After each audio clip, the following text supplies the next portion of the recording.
Khi ông chú mắt lác gặp được anh em sinh đôi. Hai người nhanh lên. Bên kia có một con mèo có đôi mắt diều hâu, giống chú lắm. Nói linh tinh gì đấy? Làm sao có con mèo mắt giống ta chứ?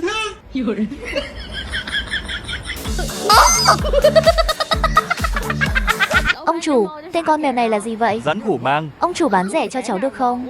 Nó trông rất giống một người quen của cháu. Muốn mà cả rẻ hơn thì nói thẳng, lại còn giống người nữa, ai mà tin được chứ? Chồng cũng giống đấy. Mày bị người ta nhập xác à? May mà chúng ta hôm nay đi con đường này, vừa re đã gặp ngay nó.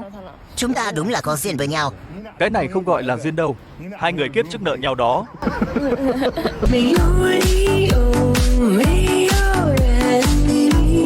Nhìn đôi mắt của họ cùng nhìn về một hướng kia.